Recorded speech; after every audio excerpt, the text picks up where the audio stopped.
Hello everyone, मेरा नाम है जीनत और आज हम लोग इस वीडियो में क्लास 10th के एक्सरसाइज 3.1 का क्वेश्चन नंबर 2 डिस्कस करेंगे।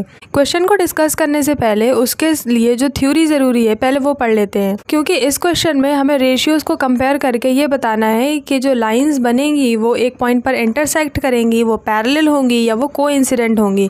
तो हम इसकी थ्योरी देख लेते हैं। थ्योरी ये कह रही है कि अगर A1/A2 does not is equal to B1/B2 हुआ रेशियो कंपेयर करने के बाद, तो वो दो लाइंस इंटरसेक्टिंग लाइंस होंगी और उनका एग्जैक्टली वन सोल्यूशन होगा। सेकेंड नंबर पे अगर यही तीन रेशियो यानी कि A1/A2 is equal to B1/B2 is equal to C1/C2, तो फिर वो दोनों लाइंस कोइंसिडेंट होंगी और उनके बहुत सारे सोल्यूशंस होंगे। They have infinitely many solutions. Third number पे अगर A1/A2 B1/B2 के बराबर है लेकिन वो C1/C2 के बराबर नहीं है, तो फिर वो लाइंस पैरेलल लाइंस होंगी और उनका कोई भी सोल्यूशन नहीं होगा। तो चलिए अब क्वेश्चन देख लेते हैं। On comparing the ratios A1/A2 B1/B2 C1/C2 find out whether the lines representing the following pairs of linear equations intersect at a point are parallel और कोइंसिडेंट। सेकंड क्वेश्चन के 3 पार्ट दिए हुए हैं, उन तीनों पार्ट में हमें इन रेशियोज़ को कंपेयर करना है और ये बताना है कि ये जो लाइंस हैं वो एक पॉइंट पर इंटरसेक्ट कर रही हैं, वो पैरेलल हैं कि वो कोइंसिडेंट हैं। अगर इस तरह का केस बनेगा तो लाइंस इंटरसेक्ट करेंगी, इस तरह का केस होगा तो कोइंसिडेंट होंगी लाइंस, और अगर इस तरह का केस होगा तो लाइन पैरेलल होंगी। सेकंड क्वेश्चन के फर्स्ट पार्ट में हमें जो इक्वेशंस दी गई हैं वो है 5x - 4y + 8 is equal to 0, 7x + 6y - 9 is equal to 0। अब हम यहाँ पे रेशियोज़ को कंपेयर करेंगे तो हम यहाँ पे सबसे पहले A1 B1 C1 A2 B2 C2 की वैल्यू नोट करेंगे।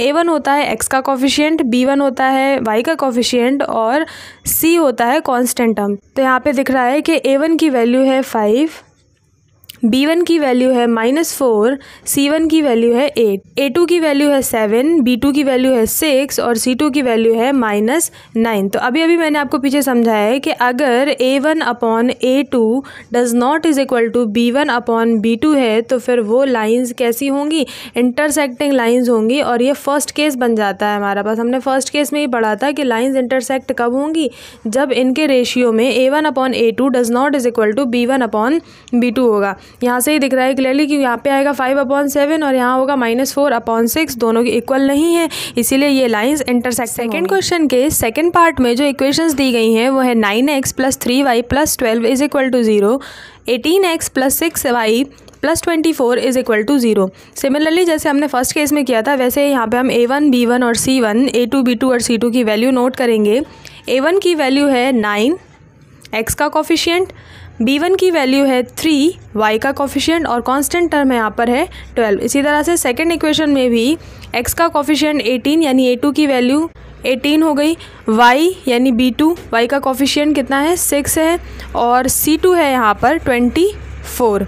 तो जब हम इनका डिवाइड कराएंगे इन रेशियोज़ का यानी A1/A2 B1/B2 C1/C2 तो हो जाएगा 9/18 3/6 12/24। जब हम इनको कट करेंगे तो यहाँ से आएगा 1/2, 9 1 9 9 2 18 3 1 3 3 2 6 12 1 12 12 2 24। तो इनका रेशियो जो आएगा वो आएगा 1/2 1/2 एंड 1/2। तो यहाँ से ये दिख रहा है कि A1/A2 is equal to B1/B2 is equal to C1/C2 और ये बन जाता है हमारा सेकेंड केस, क्योंकि जब A1/A2 B1/B2 is equal to C1/C2 होता है तो फिर वो लाइंस होती हैं कोइंसिडेंट लाइंस होती हैं फिर वो।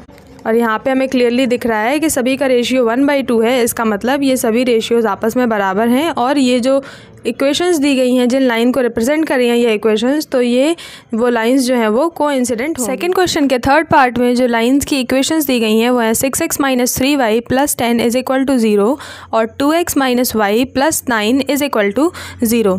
यहाँ पे A1 B1 C1 A2 B2 C2 की वैल्यू नोट करेंगे। A क्या होगा x का कोफिशिएंट, B y का कोफिशिएंट और कांस्टेंट टर्म C होगा। तो A1 हमारे पास फर्स्ट इक्वेशन के लिए 6 है, B1 है -3 और C1 है 10।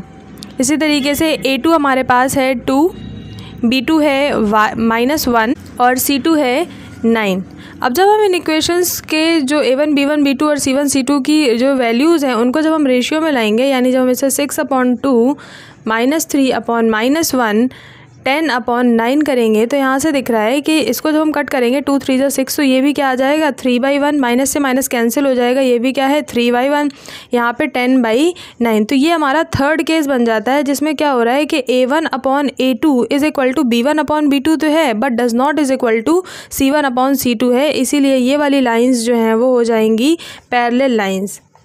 ये वाली लाइंस हो जाएंगी पैरेलल लाइंस, क्योंकि यहाँ पर A1/A2 B1/B2 के तो बराबर है लेकिन वो C1/C2 के बराबर नहीं है।